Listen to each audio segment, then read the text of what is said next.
Rasulullah sallallahu alayhi wa sallam says, Jabir, must I tell you the position of your father?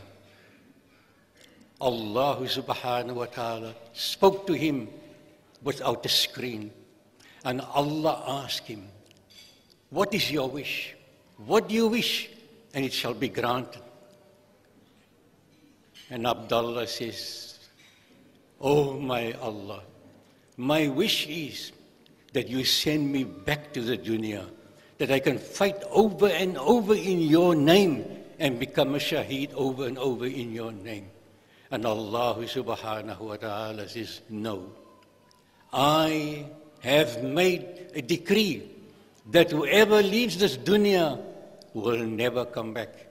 Even if you are a shaheed, even if you fought and died in my cause, you can never come back to the dunya. And brothers and sisters in Islam, so here we have Abdullah, the great pious martyr at the Battle of Uhud. A great man, greater than what we are today. He couldn't come back. Do you think that our alims will ever come back?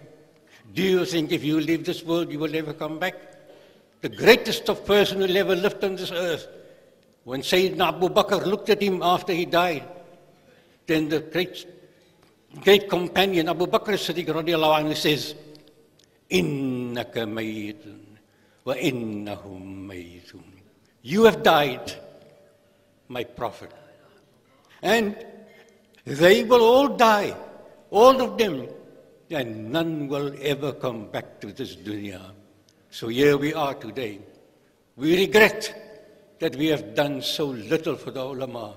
And those who are here, if you are here today, see that we uplift and serve the ulama. Honor them, respect them for what they are, respect them for their sacrifices. And surely Allah subhanahu wa ta'ala will count you amongst those who have indeed served the Ummah al-Muhammadiyah to the greatest extent. This love for the ulama, this sacrifice for the ulama, do we have it today? Do we find it in the same sense as we found it in the early history of Islam? On the border of Turkey and Syria, there lives the Abdul Qadir family.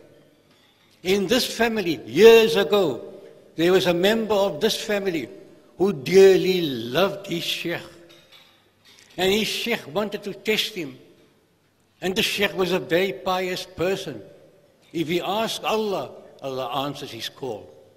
And he calls this person, and the sheikh says to him, look, do you really love me? He said, yes, sheikh, I do love you with all my heart. Then the sheikh says, there is no water in the village. There is no water here, and I'm thirsty.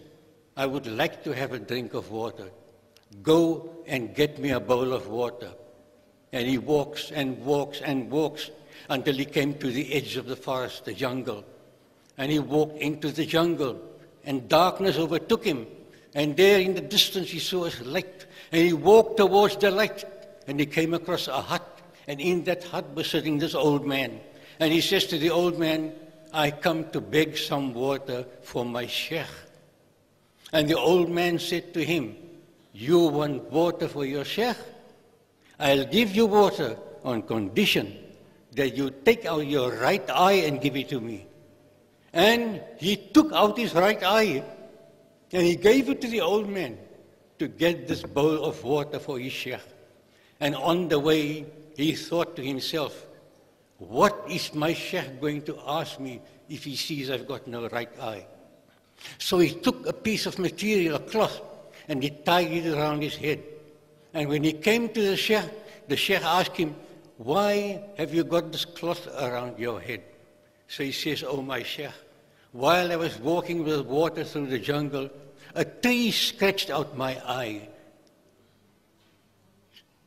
So the sheikh says, the tree scratched out your eye. Take my right hand. Your love, your sacrifice, your respect, and your honor for